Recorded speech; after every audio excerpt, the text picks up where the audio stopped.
Bismillahirrahmanirrahim. Assalamualaikum warahmatullahi wabarakatuh. Alhamdulillahirrabbilalamin. Wabihi nasta'inu ala umuri dunia wa din. Wa ala alihi wa sahbihi ajma'in, amma ba'du. Perkenalkan, nama saya Harin Nugraha, NIM 12220201000, dari kelas PI 3C. Di sini saya akan memaparkan hadis tentang pendidikan anak. Masa anak-anak merupakan masa perkembangan yang istimewa karena memiliki kebutuhan psikologis, pendidikan, dan fisik yang unik. Perkembangan pada masa anak-anak akan mempengaruhi perkembangan periode berikutnya. Bahkan gangguan itu terjadi pada usia anak saat dewasa. Dapat ditelusuri sumber masalahnya yang berasal dari masa kecil. Nah, jika anak-anak sejak dini sudah diberikan pemahaman untuk mengembangkan sifat-sifat terpuji, yaitu mahmudah, dan menghilangkan sifat-sifat tercela atau mazmumah, kelak akan ada anak-anak yang tidak menimbulkan masalah bagi kedua orang tuanya. Keluarga sebagai pendamping anak yang berada di rumah akan membekali anak dengan jiwa yang sehat melalui agama yang berfungsi sebagai terapi bagi jiwa yang resah dan terganggu. Jiwa yang sehat tentu akan ditunjukkan dalam akhlak yang baik dan budi pekerti yang luhur.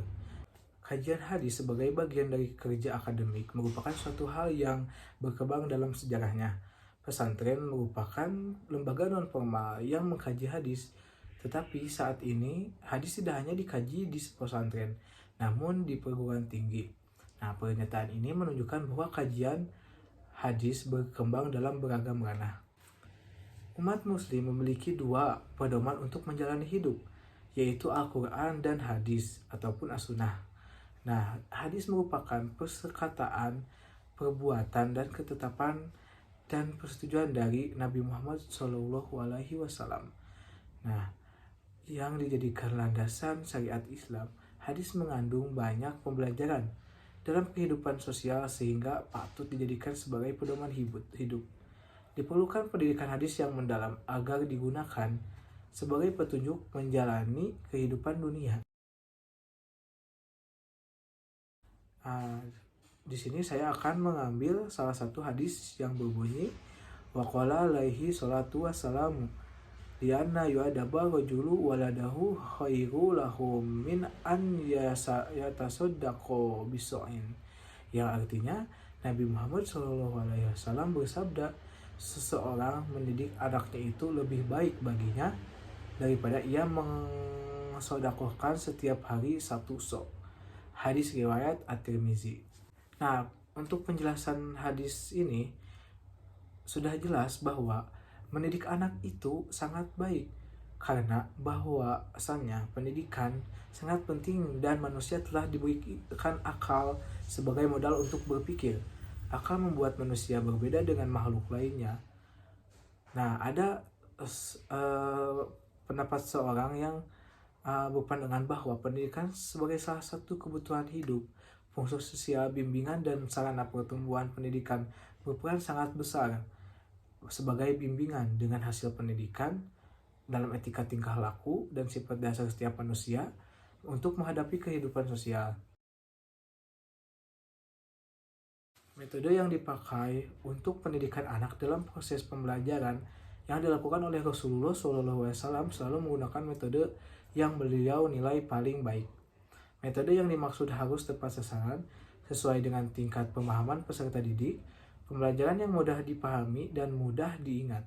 Ada 6 model pendidikan anak yang telah dicontohkan oleh Rasulullah SAW, yaitu metode dialog Qur'ani dan Nabawi, metode kisah Al-Quran dan Nabawi, metode keteladanan, metode praktek dan perbuatan, metode ibrah dan mau'izah, serta metode targhib dan tarhib. Melalui 6 model ini, anak diajarkan untuk selalu bersyukur dan mengambil hikmah dari peristiwa kehidupan yang dialami. 6 metode pembelajaran ini diambil dari hadis-hadis sahih. Lanjut ke penerapan pendidikan anak dalam kehidupan sehari-hari. Keluarga merupakan faktor utama dan dalam pembentukan karakter anak.